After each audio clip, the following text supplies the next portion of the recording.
할렐루야. 이제 오늘 좋은 날 되시고 복된 날 되시기를 바랍니다. 인생은 연극이다 라고 하는 이야기가 있으면서, 그러나 인생은 단막극이 아닙니다 라고 하는 그런 말이 있어요. 여러분, 연극을 보면 사랑의 고백도 있고 또 인간사 애환도 그려져 있는 것을 우리는 보지요. 이 연극이 한 장면입니다. 사랑의 고백도 있고 또 사랑을 받는 모습도 있고 그리고 또 그 인간사 여러 가지 크고 작은 애환들이 가지고 있는 모습들을 연극을 통해서 이렇게 사람들에게 감동도 주고 또 감격도 주고 기쁨도 주고 때로는 눈물을 흘리게 하는 이런 모습들이 여러분 있지 않습니까? 그래서 어떤 사람은 연극에는 단막극도 있고 연극이 있는데, 그래서 단막극은 인생은 단막극이 아니다라고 하는 그런 이야기를 했어요. 그래서 도대체 이게 무슨 뜻인가를 제가 한번 살펴봤어요. 단막극이란 제 1막으로만 된 내용을 전개하는 시극으로 되어 있지요. 그래서 단막극은 말 그대로 단막극입니다.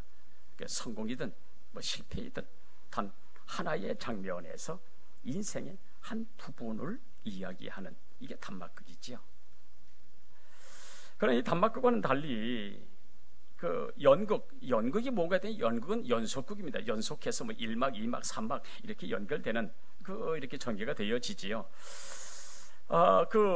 단막극이라고 하는 것은 한 부분만 사용하고 거기서 인생의 어떤 한 부분을 이야기하지만, 이 연극은 여러 가지 막을, 또 1, 2, 3막을 통해서 여러 가지 인생의 이야기를 전개해 놓는 것이 이것이 연극입니다.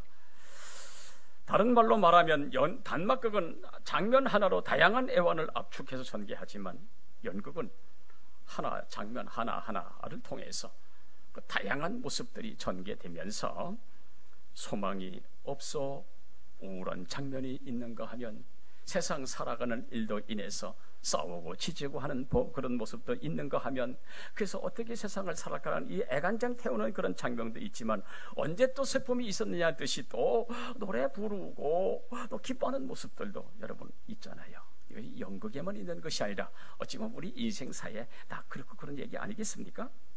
그래서 우리 인생은 단막극이 아니라 연극이다 라고 하는 이야기를 했습니다. 왜냐하면 인생은 단막극처럼 한 장면에 그치는 것이 아니라 계속해서 좋을 일도 있다가 또 어려운 일도 있다가 슬픈 일도 있다가 웃는 일도 있다가, 이것이 이렇게 전개되기 때문에 아마 그렇게 이야기한 것 같아요. 그래서 연극에서 이번 막에는 실패해서 쓰러져 아파하는 그런 배역이 있을지라도 또 커튼이 한번 내려왔다가 이렇게 또 올라가 다음 막이 펼쳐지게 되어지면 그 사람이 성공해서 즐겁고 행복하게 살아가는 그런 모습들도 여러분이 연극에 보면 있잖아요. 그래서 어떤 분은 인생이란 연극은 참 고약하지만 그러나 그래도 괜찮은 연극이라고 했어요. 왜요? 인생의 연극을 보면 어렵고 힘들 때도 있지만 그때 또 웃고 또 기뻐할 때도 있기 때문에, 그래서 인생의 연극은 참 고약한 모습이지만 그래도 괜찮은 연극이다, 그런 이야기를 남겼어요. 왜냐하면 지금 이 시간이 지나면 그 인생이 또 어떻게 될지 모르기 때문에 그런 얘기를 한번 이렇게 한 것 같아요. 성경에도 보면 이런 내용들이 좀 있잖아요, 그죠? 어느 날 갑자기 이스라엘 왕으로 사울이 등장을 합니다. 근데 자기보다 인기가 좋은 다윗을 시기해서 다윗을 죽이려고 쫓아다니다가 인생 종친 사람, 그 1막으로 나와 있어요. 다른 게 없다고 해요. 그 사람이 한 일이 그냥 다윗을 쫓아다니다가 다윗을 죽이려고 온갖 일을 하다가 그냥 땡 하고 그 인생 마치는, 그게 그 인생의 끝입니다. 아마 1막일 것 같아요, 그게. 그러나 다윗의 인생 1막을 보면 여러분 어떠세요? 형들은 때때 옷 입고 왕의 간택의 자리에 가지만 다윗은 그것을 지켜보면서 양치는 목동으로 쭈그려 있는 인생의 모습이 다윗의 1막의 인생 속에 보여지잖아요, 그죠?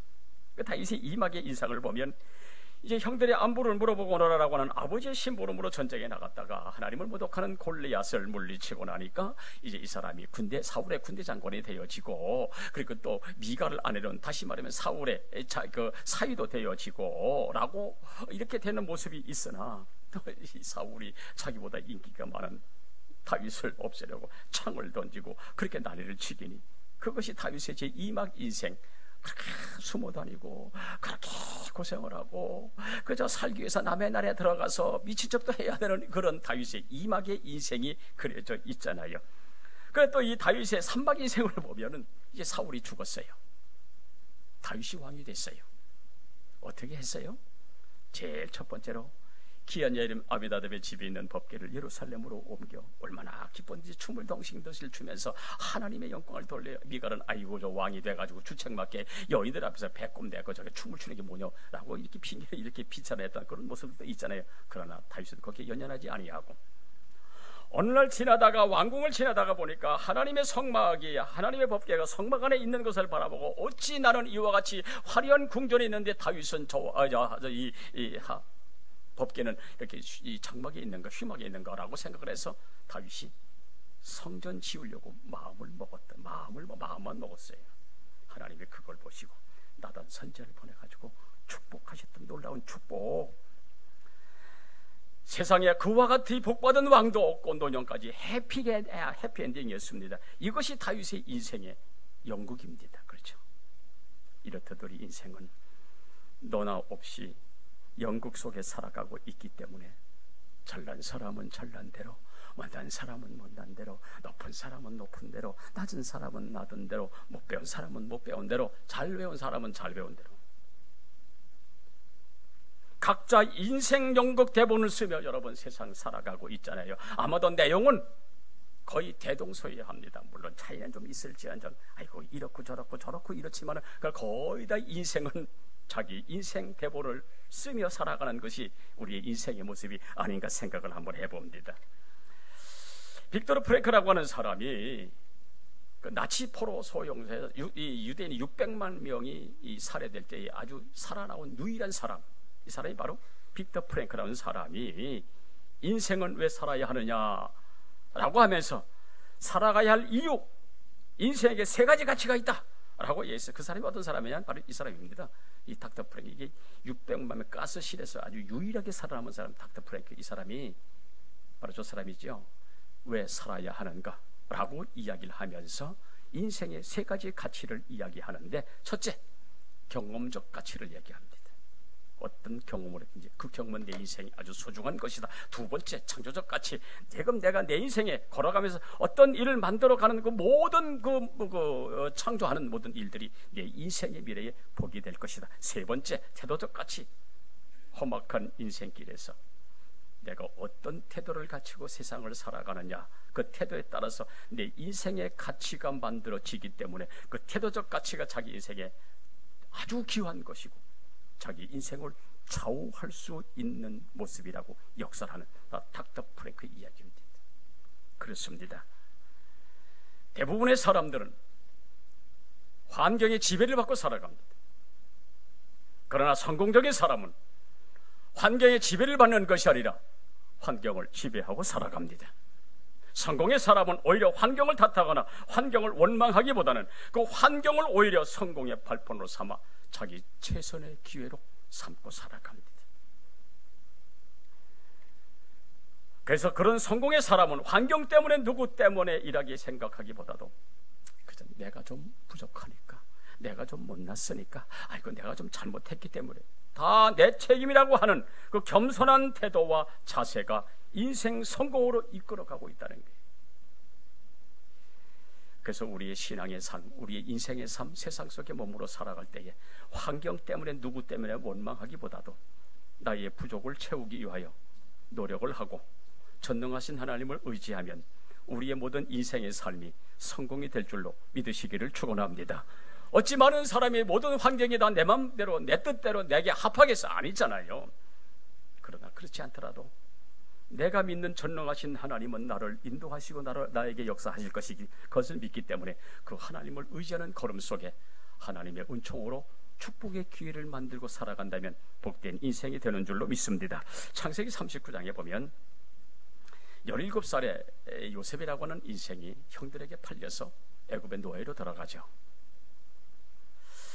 가만히 생각해 보면 여러분, 세상에 억울하다 이처럼 억울한 일이 어디 있겠어요? 남들에게 팔려간다면 그래도 좀 이해할 수 있으나 자기 형들에게 팔려가는 이 요셉의 모습이 아주 최악 중에 최악 아니겠습니까? 기가 막혀도 여러분, 이런 기가 막힌 일이 또 그에게 어디 있겠어요? 그러나 그런 환경 속에 요셉이라고는 인생의 그 인생 극본을 보면 누구도 원망하지 아니했더라. 바보입니까? 천치입니까? 이상합니까? 아닙니다. 이 사람이 이런 환경 속에서 이렇게 살아갈 수 있었던 것은 살아계신 하나님을 믿기 때문이고, 그 하나님이 자기를 바라보기 때문에 그렇습니다. 그래서 이 요셉이 17살에 노예로 팔려가서 13년 동안 고생을 합니다만 고생 끝에 나게라고 했던 거예요. 마침내 최대의 강국인 애굽의 총리가 됐어요. 얼마나 멋있어요. 그야말로 해피엔딩 아닙니까? 멋진 인생, 멋진 여러분 인생 연극 아닙니까? 오늘 여기 계신 분들이요, 우리 모두도 그렇게 되시기를 축원합니다. 저절로 됐습니까? 아닙니다. 남다른 모습이 그에게 있었으니까 오늘 이 시간 여기 오신 분들이요, 오늘 그 이유 그 뜻을 한번 왜 그런 일이 있는가를 한번 살펴보면서 우리도 멋진 인생이 되고 우리 가정의 자녀들도 하나님의 축복으로 멋진 인생이 되어지는 은혜가 있으시기를 축원합니다. 첫 번째로 그것이 뭐냐? 하나님의 섭리입니다. 섭리. 오늘 본문 3절 이하를 보면은 이제 기근으로 인해서 양식을 구하러 애굽에 내려갔던 그 요셉이 그 형들을 만나서 이제 요셉은 울고 형들은 두려워하고 어찌할 줄 몰라 하는 모습이 있잖아요. 요셉이 울면서 하는 말이 있어요. 나는 당신들의 아우 요셉이니 당신들이 애굽의 판자라. 오늘 본문에 나타나죠. 당신들이 나를 이곳에 팔았다고 근심하거나 아니면 탄탄하지 마소서.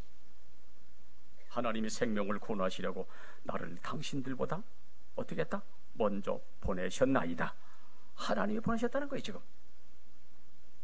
형들이 파는 것이 아니라 하나님이 보냈다고 이야기합니다. 흉년으로 인하여 하나님의 큰 구원으로 당신의 생명을 보존하고 당신의 후손을 세상에 두시려고 나를 당신들보다 먼저 보내셨나니 그런즉 나를 이리로 보내니는 당신들이 아니요 하나님이시라. 하나님이 하셨다는 거예요. 지금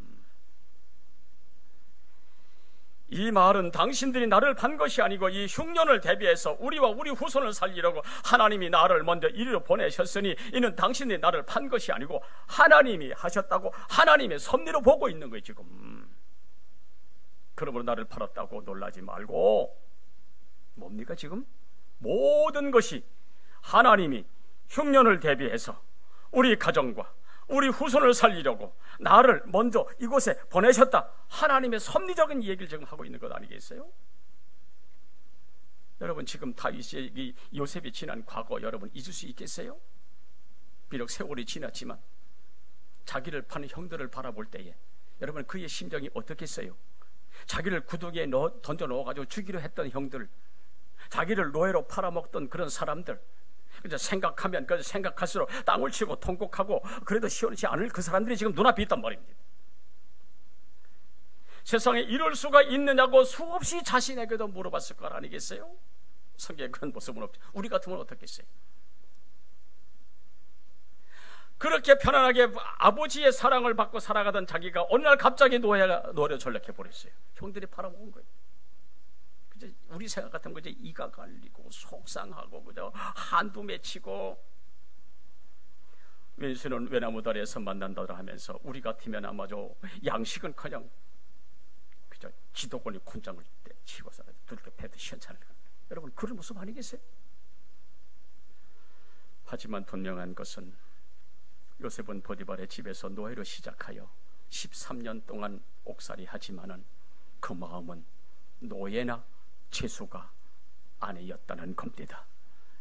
요셉은 형들에게 미움을 받았으나 형들을 미워하지 아니했습니다. 그 억울하고 한이 맺혔으나 그러나 한의 노예가 되지 아니했습니다. 왜 그렇습니까? 하나님이 하셨다고 하나님의 섭리로 보았기 때문에.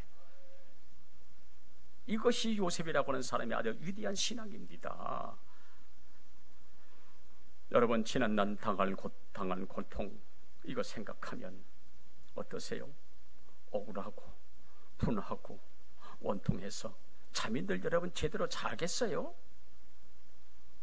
세상이 이처럼 억울하고 원통하고 이것처럼 참담한 일이 여러분 어디 있겠어요? 그러나 여러분 기억하십시오. 누구를 원망하고 있는 동안은 한 걸음도 앞으로 나갈 수 없다는 사실 아세요? 원한의 노예, 억울함의 노예가 되어 있는 이상은 내 인생 아무것도 할 수가 없는 게, 너 때문에 내 인생 망쳤어, 너 어디 두고 보자, 도저히 난 용서할 수가 없어. 이렇다면 여러분, 그 인생은 더 이상 그 앞으로 진전할 수가 없다는 이야기입니다. 분해서 못하고 억울해서 못하고 속상해서 못하면 여러분 다 못하는 거예요. 억울하고 분하고 속상한 것들 여러분 망각해야 여러분 내일로 나가시는 것 아니겠어요? 그 억울하고 속상한 것 여러분 내가 만들었습니까? 아니잖아요. 인생사 모든 것은 하나님의 손안에 있는 줄로 믿습니다. 내가 맞는 것 결코 아니라는 이야기입니다. 하나님의 손안에 있다는 이야기예요. 그래서 하나님의 섭리를 믿는 신앙이라면 어떤 환경에 놓여 있든지 원망 불평할 수가 없는 거예요. 왜? 하나님이 그렇게 하셨다는데. 오늘 요셉을 보십시오. 하나님이 하셨다. 최규철이라고 하는 분이 1961년도 충남 홍성에서 풀무학교를 이제 거기에서 이제 교사로 있었어요. 우리가 잘 알듯이 여러분, 우리 장기래 박사가 그 청십자 그 의료 조합을 설립을 했잖아요, 그죠? 근데 이 사람이 그때 그 장기래 박사하고 같이 청십자 의료 조합을 설립해서 같이 활동했던 그분입니다. 근데 참 인생이라고 하는 것은 참 내일을 모르는 존재들이라. 왜냐하면 내일은 내 시간이 아니고 하나님의 시간이잖아요.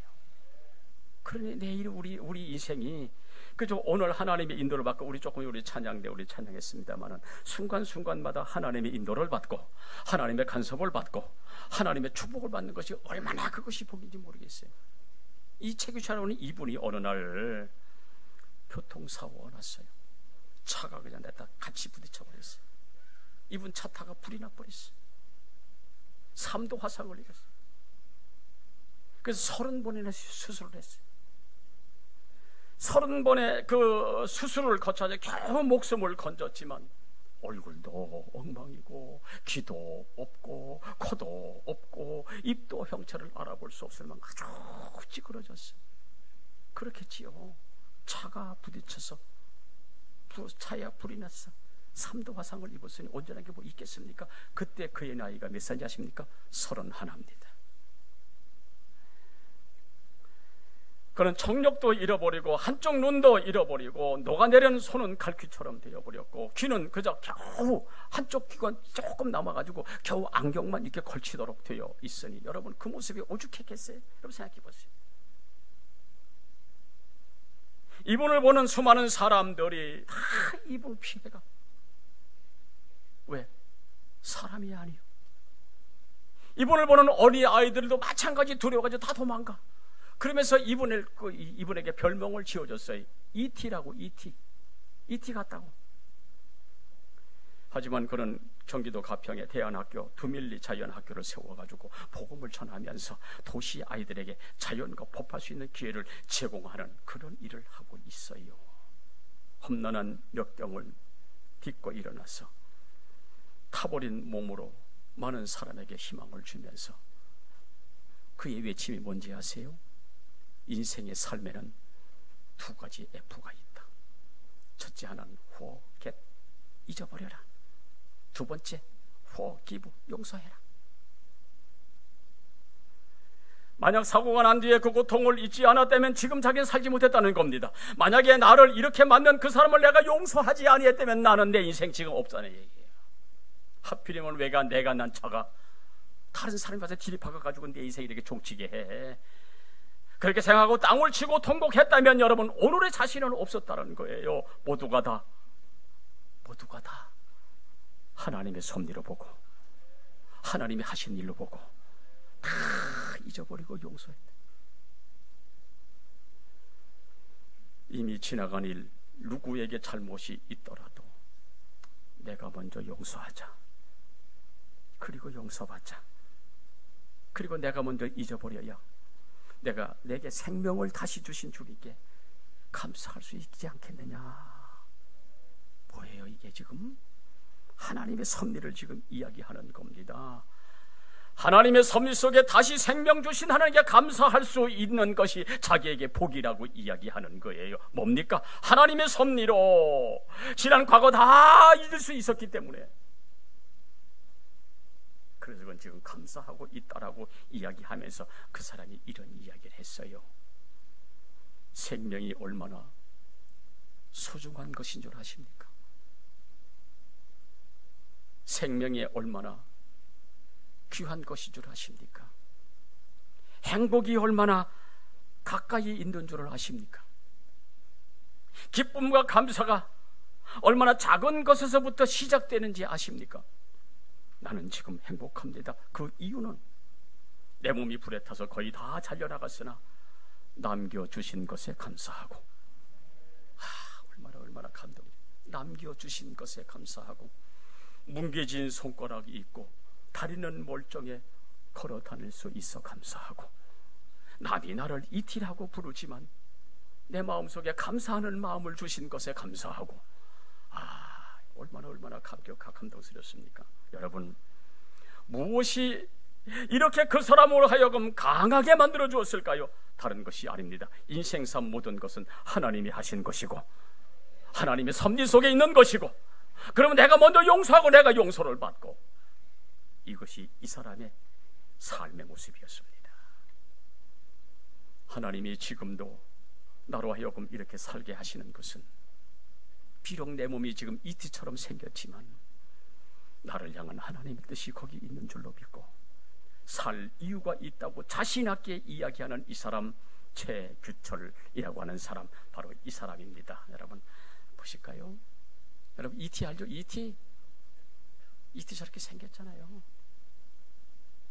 우리 아마 영화를 많이 보신 분들 아마 아실 거예요. 이티 저렇게 생겼잖아요. 이티가. 근데 이분 얼굴 한번 보시겠습니까? 여러분, 최규철 씨가 저게 31살 때 저 모습이었습니다. 얼마나 잘생겼어요? 교통사고 났어요. 삼도화성 입었어요. 저 모습이 됐어요. 이티처럼 생겼어요? 여러분 어떻게 보세요? 이티 할아버지 하는 말이 뭔지 아십니까? 우리가 살아가는 데는 두 개의 F가 필요하다. forget, 잊어버리자. forgive, 용서하자. 그렇다면 여러분이요, 건강하시고 몸이 온전하신가요? 그럼에도 불구하고 낙심하고 절망하십니까? 걱정하지 마세요. 섭리하시는 하나님이 여기 계시는 줄로 믿습니다. 그분이 손잡아 주시면 되는 겁니다. 무엇 때문에 여러분 세상 크고 작은 어려움이 있다고 염려하십니까? 여러분 만약에 과거의 늪에서 벗어나지 못해 억울함으로 또 한으로 산다면 여러분 저 사람에게 오늘이 있어요? 아니요, 폐인됐을 겁니다.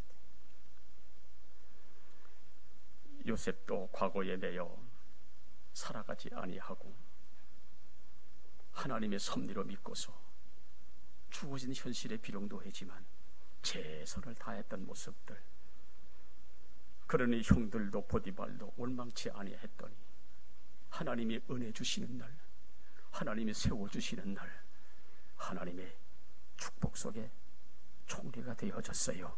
그러므로 우리 지난날 어떠하든지 지난 과거에 종이 되지 말고 하나님의 섭리로 믿고 하나님의 은혜로 믿고 오늘 나의 삶 속에 최선을 다한다면 우리도 마찬가지 주의 은총 받을 자격이 있는 줄로 믿습니다. 환경이 이러하든 저러하든 환경의 노예가 되지 마시고 한의 노예가 되지 마십시오. 살아계신 하나님이 우리의 손 잡아주시면 멋진 인생 요셉처럼 될 줄로 믿으시기를 축원합니다. 여러분의 자녀들이 앞으로의 삶이 이와 같이 하나님의 축복 속에 있었으면 좋겠습니다. 두 번째로 극복입니다. 극복. 5절 8절에 보니까 당신들이 나를 이곳에 팔았다고 해서 근심이나 한탄하지 마소서. 하나님이 생명을 구원하시려고 나를 당신들보다 먼저 보내셨나이다. 하나님이 당신들의 생명을 보존하고 당신들의 후손을 세상에 두시려고 나를 당신보다 먼저 보내시나니, 그러지 나를 이리로 보내니는 당신들이 아니요 하나님이시라. 성경에 보니까 하나님이 나를 애굽의 온 땅에 통치자로 삼으셨나이다. 오늘 그렇게 이야기하고 있잖아요. 여러분 무슨 말입니까 지금? 창세기 39장에 보면 노예인 요셉의 미래는 전혀 소망이 없잖아요. 그죠? 노예는 노예입니다. 노예는 노예로 일생을 살다가 노예로 일생을 마치는 거예요. 그래 비록 요셉은 노예로 살다가 노예로 갈 사람이었습니다. 하지만 노예는 이 요셉은 자기 미래를 암담하게 보지 아니하고 낙심절망하지 아니했습니다. 왜 그렇습니까? 하나님이 보고 계시기 때문에 그렇습니다. 나를 이리로 보내신 이는 당신들이 아니요 하나님이시라. 하나님이 나를 이리로 보내신 것은 애굽의 온 땅의 통치자로 삼기 위하여 나를 이 땅에 보내셨다고 지금 이야기하고 있잖아요. 이것이 요셉의 신앙적 자세였으니 여러분 하나님 복 주실만 하잖아요. 나는 오늘 이 시간 이 자리에 계신 모든 분들이요, 이와 같은 신앙이 여러분의 삶 속에, 여러분의 가정에, 여러분의 자녀들에게 축복이 되시기를 주의 이름으로 축원합니다. 비록 자기는 노예이기는 했지만 하나님을 믿는 노예였단 말입니다. 여러분 하나님을 믿는 믿음에 노예나 상전이 여러분 어디 있겠어요? 누구든지 은혜 받으면 하나님의 역사로 노예도 상전될 수 있습니다. 이것이 오늘 우리에게 주시는 교훈입니다. 노예란 자리에서도 옥중에서도 그의 신앙은 환경을 극복했습니다. 왜요? 나는 하나님을 믿는 노예라.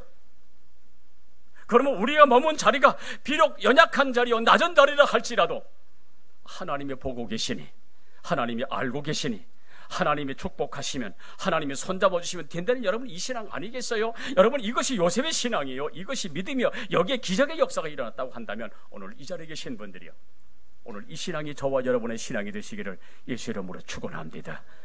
누구든지 은혜 받으면 노예도 상전될 수 있고, 낮아진 자도 높이 될 수 있고, 실패자도 여러분 성공될 수가 있는 줄로 믿으시기를 축원합니다. 이 코카인 중독된 어머니에게서 태어난 아이가 있어요. 6개월 만에 태어났으니 그의 몸무게가 800g밖에 안 됐어요. 미숙아죠, 미숙아. 그리고 인큐베이터에 들어가야 되잖아요. 근데 이 800g밖에 안 되는 미숙아로 태어났는데, 그러다 보니까 이 아이가 성장하면서 시각장애가 되어지고 자폐증을 가지게 되었어요. 이런 자식을 둔 이 어머가 얼마나 속이 상하게 했어요. 그래서 이 어머니가 그래도 자식을 사랑한 마음을 가지고 자식을 기르다면 얼마나 좋겠습니다만, 이 어머니가 자식을 버렸어요. 기회가 암담했던 모양 같지요. 그래서 이 아이가 부모에게 버림몰고 갖고 이제 고모 집에 들어가서 이제 성장을 하게 되었는데, 고모가 아주 신실한 신앙이었습니다. 그래서 그 아이는 자폐로 초등학교 1학년 때까지 말을 하지 못할 정도였으니 여러분 얼마나 힘들었겠어요, 고모가. 근데 이 고모가 신앙을 가지고 있으면서 이 아이에게 피아노를 가르치게 되어지고, 그 피아노를 통해서 이제 노래를 부르게 만들었더니 어느 날 이 아이가 피아노를 치면서 노래 부르다가 말문이 터져버린 거예요.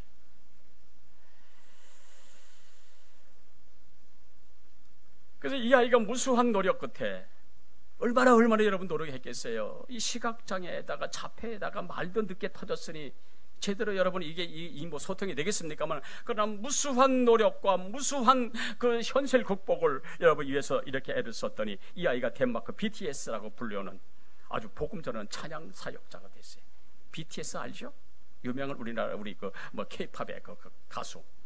이거 덴마크의 BTS라고 불릴 만큼 아주 복음 찬양 가수로 이렇게 성장이 됐어요. 이 자폐증 청소년 가수 크리스토퍼 더블이라고 하는 이 사람의 이야기인데, 그는 세상에서 가장 행복한 사람이라고 이야기를 합니다. 그 이유가 뭐냐 하면, 자신은 선천적 장애라고 하는 현실을 담담하게 받아들였습니다. 그랬더니 하나님이 그를 들어 사용하시면서 복음의 일꾼으로 이렇게 사용되게 됐는데, 그는 이런 이야기를 하는 거예요. 인생사의 불편함은 장애의 몸이 아니라 스스로가 정해놓은 한계 때문에 가능성을 보지 못하는 자신 안에 있는 두려움이 바로 그것이 장애다. 신체적 장애가 아니라 자기 안에 있는 자기 한계, 자기 두려움, 이것이 바로 장애라고 이야기를 하는 거예요. 그러면서 그는 이런 이야기를 해요. 나를 보세요. 당신들이 얼마나 많은 것을 가지고 있는지, 원하는 거 다 이루지 못했습니까? 원하지 않는 자리에 머물고 있습니다. 그렇다면 환경이나 자기 한계를 탓하지 말고 내 안에 장애를 극복해서요. 자기 안에 장애를 극복하라는 거예요. 할 수 있는데 불구하고 자기 한계, 스스로 한계를 정해놓고 자기 스스로가 장애인이 돼가지고 할 일도 못한다는 게, 그래서 자기 안에 장애를 극복하라고 얘기하네. 그러면 온 세상이 행복하게 나에게 다가올 것입니다 라고 했던 이 사람이 어떤 사람인지 아세요? 바로 잘생겼어요, 그죠? 덴마크 PTC를 부른 저 사람이 우리나라에도 와서 우리나라 그 교회에서 찬양으로 간증했던 그런 모습도 있어요. 얼마나 아주 한섬하게 잘생겼어요. 바로 저 사람입니다. 그렇습니다, 여러분. 믿음의 사람은 미래를 암담하게 보지 않습니다. 믿음의 사람은 하나님이 계시기에 미래가 잘 될 줄로 믿습니다. 믿음의 사람은 미래를 보는 시야가 절대로 흐려지지 아니합니다. 그래서 이렇게 요셉은 일어설 수 있는 바로 그것이 뭡니까? 미래에도 하나님이 계시기에 하나님이 도우실 줄로 믿고 자기 전 환경을 극복했다는 얘기예요. 하나님은 보이지 아니했으나 조금 후면 좋은 날 주실 줄로 믿고 13년을 믿음으로 인내로 극복했더니 때가 되면 하나님이 다시 그를 세워 애굽의 총리가 되게 했더라. 그렇습니다, 여러분. 미래는 내 시간이 아닙니다. 하나님의 시간입니다. 믿음으로 인내하며 현실을 극복하면 분명히 하나님의 역사가 이루어질 줄로 믿습니다. 그러므로 현실 극복은 내 몫이요, 하나님의 응답은 하나님의 몫이요. 그러면 내가 처한 환경이 어렵다고 힘들다가 주저물러 앉는 것이 아니라 신앙으로 현실을 극복하면 그것은 내 몫이지만은 하나님의 몫은 내 인생을 아름답게 만드는 것이 하나님의 몫이라 하나님의 역사하실 줄로 믿으시기를 축원합니다. 뭡니까? 믿음대로 되어질 줄로 믿으시기를 축원합니다. 바로 현실 속에 살아계신 하나님이 있기 때문에 그렇습니다. 저와 여러분이 믿음이 있어 믿음대로 되어지는 놀라운 역사가 저와 여러분에게 축복이 되시기를 축원합니다. 마지막 세 번째로 우동생입니다. 오늘 본문 8절에 나를 이리로 보낸 이는 당신들이 아니요 하나님이시라. 하나님이 나를 바로에게 아버지로 삼으시고 온 집의 주로 삼으시며 애굽의 온 땅의 통치자로 삼으셨나이다. 오늘 그 얘기 나오죠, 그죠? 여러분, 이게 저절로 됐어요? 저절로 통치자가 됐어요? 저절로 이게 총리가 됐습니까? 아닙니다. 요셉은 노예였습니다. 그런데 노예는 노예인데 노예의 우등생으로 살아갔다고 간증하고 있는 거예요. 내가 이렇게 된 것은 내가 처한 환경의 노예의 모습이었으나 나는 그 최선을 다하고 열심을 다하는 바로 노예의 우동생이었다고 지금 이야기하는 거예요. 진실하고 정직하게 최선을 다해 주인에게 신임을 받는 노예였다는 얘기 아닙니까? 그랬더니 하나님이 나를 애굽의 온 땅의 통치자로 삼으셨다는 얘기 아닙니까? 그러면 여러분, 노예가 주인 되려고 바닥바닥 했을 필요 하나도 없어요. 발버둥 칠 이유 하나도 없어요. 노예는 노예된 코스를 일단 마스터하면 주인이 될 수 있습니다. 오늘 이걸 보여주고 있는 게, 여러분 유치원도 안 마친 아이가 여러분 대학 가서 여러분 뭐 어떻게 하겠다는 얘기, 이게 안 되잖아요. 뭐예요? 노예는 노예로서 코스를 일단 우등생으로 마스터하면 여러분 주인 될 자격이 여기 주어지는 거예요. 지금 이게 지금 요셉이 보여준 거 아니겠습니까? 여러분 인생에 있어서 우등생이 되어 본다고 생각해 보신 적이 있으세요? 어려운 현실을 기회로 만드는 최선의 우등생이 되리라고 여러분 한번 생각해 보셨어요? 내가 살아가는 삶의 환경이 이러하든 저러하든 나는 나의 삶의 현장에서 여러분 우등생이 되리라고 여러분 그 생각 한번 해보셨어요? 저는 그렇게 생각합니다. 서울 학교든 시골 학교든 어디든지 우등생은 우등생입니다. 그것이 직장이든지 공사판이든지 거기서 우등생이 되는 겁니다. 내가 있는 처지에서 최선을 다하는 우등생, 여러분 거기에 역사가 일어난 것 아니겠어요? 어떠세요? 우등생이 되기 위한 최선이 있는 곳에는 여러분 기억하시오, 분명히 기적이 있고 역사가 있습니다. 그래서 세상 사는 여러분 공짜가 결코 없는 이유는 자기 노력 없이는 우등생이 될 수가 없다는 것 아니겠어요? 이 얘기 한번 할게요. 언젠가 한번 이야기한 적이 한번 있습니다만은 두 손가락 피아니스트 이시야 양이라고 하는 이런 피아니스트가 있습니다. 다 큰 성인이지만 키가 4살 정도밖에는 안 된다 그래. 4살. 이제 거기에다가 손가락이 2개밖에, 양쪽에 2개밖에 없어요. 이 2개의 손가락으로 피아노 치는 세계적인 피아니스트입니다. 손가락만 불편한 줄 알았더니 발가락도 불편해서 걷기조차도 뒤뚱뒤뚱 거리는 이런 자폐야. 선천적 사지기형 1급 장애인이라고 하는데 무릎 아래로 다리가 없어요. 짤막해. 지능도 4살 지능이라 곱셈도 못하고 나눗셈도 안 돼. 그러나 하루 10시간의 피나는 연습 끝에 세계 유일의 4손가락 피아니스트가 됐어요. 피난 노력으로 독재를 준비하여 세계 방방곡곡에 다니면서 수많은 장애인들에게 희망을 선사하는 그 아름다운 모습, 여러분 누가 그녀를 불행하다고 이야기할 수 있겠어요? 베토벤의 즉흥 환상곡을 치기 위해 5년을 연습했다 그래요. 나는 우리 교인들이 놀라지 않는 게 참 이상하던데, 그거 한 곡 치기 위하여 5년을 쳤다는 거예요. 5년을. 그녀는 성실했습니다. 최선을 다했습니다. 인내했습니다. 환경이나 조건이니 여러분 말할 처지도 못 돼요. 왜 나를 이렇게 낳았느냐고 불평 원망할 입장도 안 됩니다. 여러분 이해하잖아요. 그죠? 그거는. 하지만 그녀는 노력의 우등생이었습니다. 누굽니까? 이희예요. 누군지 아세요? 좋아요. 손가락이 한쪽에 2개밖에 없어요. 4개입니다. 그래서 이 피아노를 10가락의 손가락으로 치는 게 아니라 4개의 손가락으로 치는 조아입니다. 그러므로 여러분이요, 어떤 환경에 놓여 있습니까? 환경의 우등생이 되시기를 예수 이름으로 축원합니다. 일이 안 됩니까? 원망하지 마시고 그 자리에서 우등생이 되시기 바랍니다. 세상 살기 어렵습니까? 세상 원망하지 마시고 여러분 그 자리에서 우등생이 되시길 바랍니다. 가정에서 아버지는 아버지들의 우등생, 어머니는 어머니들의 우등생, 시어머니는 시어머니들의 우등생, 며느리는 며느리들의 우등생, 아들은 아들로서의 우등생, 딸은 딸로서의 우등생, 가난하면 가난대로 우등생, 부하면 부한대로 우등생, 신앙이면 신앙인으로 우등생, 믿으면 믿음으로서의 우등생. 여러분 한번 대보세요. 현실의 우등생으로 살아가면 여러분 세상 못 살 거 하나도 없잖아요. 그렇잖아요?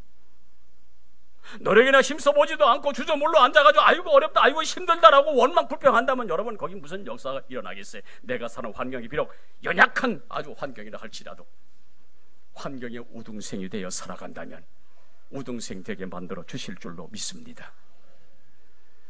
노예인 요셉, 자기 신분에 상관없이 노예로 우등생이었습니다. 요셉은 하나님 앞에서 사람 앞에서 성실로 우등생이 됐습니다. 여러분 그래서 보십시오. 성경에 보니까 창세기 39장 2절 3절에 보니까 여호와께서 그와 함께 하심으로 그가 형통한 자가 됐더라. 이게 얼마나 멋집니까? 창세기 39장 5절에 보니까 여호와께서 복 주심으로 요셉 때문에 그 집에 복이 가득 차더라. 보디발도 요셉 때문에 자기 집에 하나님의 축복이 오른 것을 알았더라. 그래서 집안의 모든 것을 맡아 관리하는 신임받는 노예 요셉 우등생, 믿을 수 있는 노예, 진실한 노예 우등생이 바로 요셉이었다고 한다면 사랑하는 성도 여러분들이요, 꼭 기억하십시오.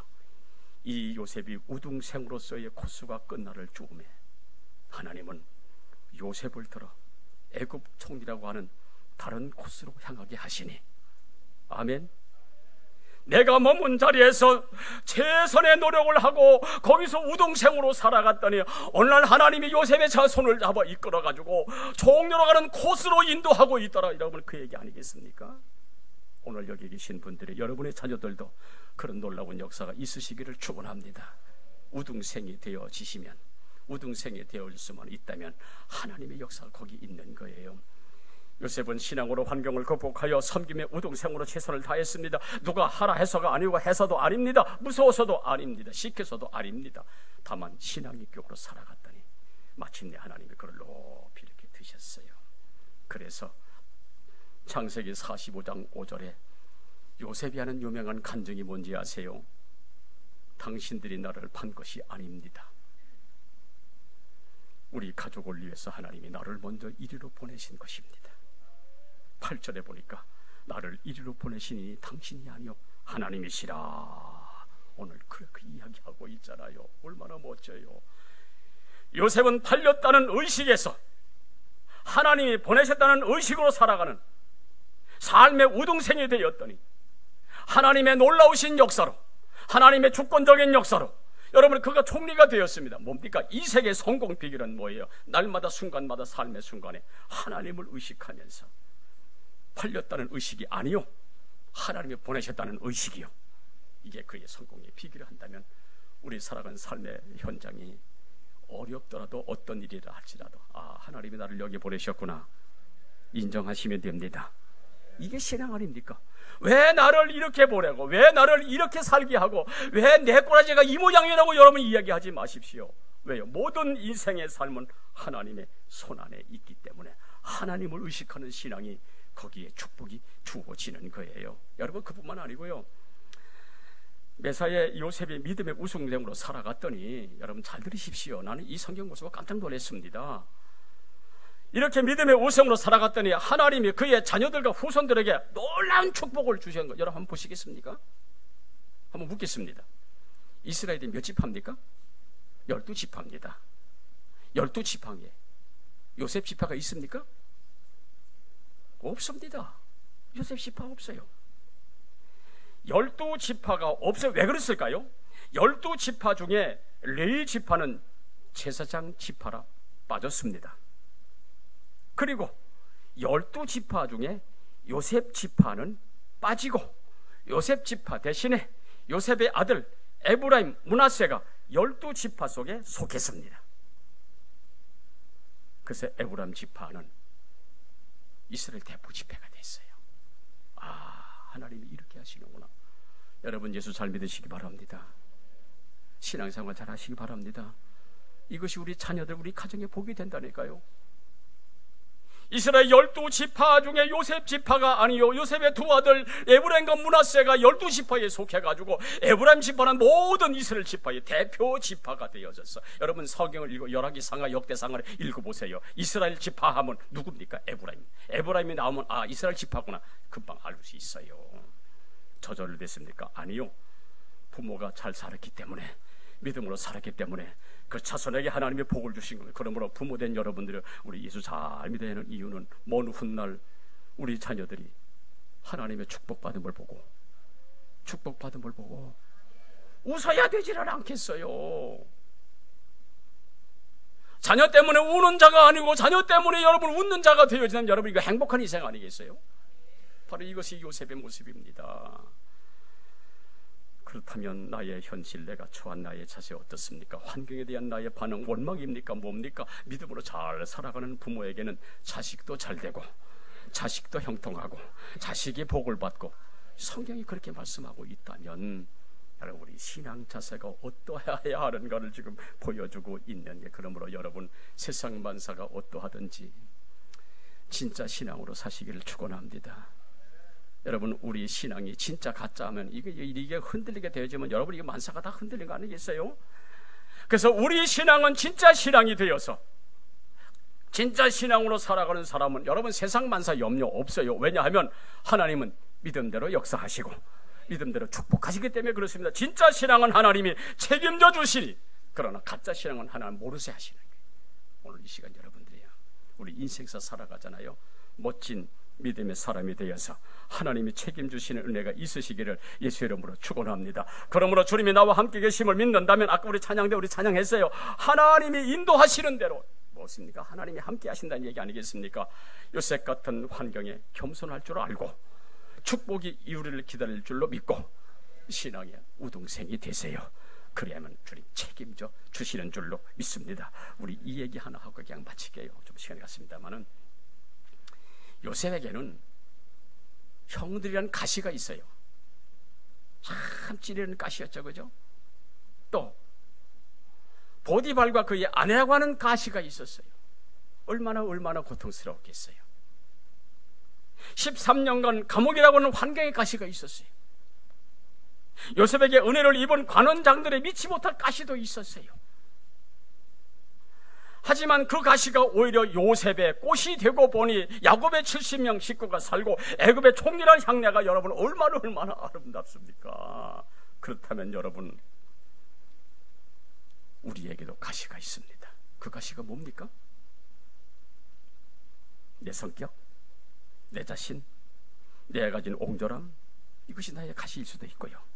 내가 처한 환경들, 여건들, 아니면 주변 사람들, 아니면 물질들, 이것이 나의 가시일 수도 있고요.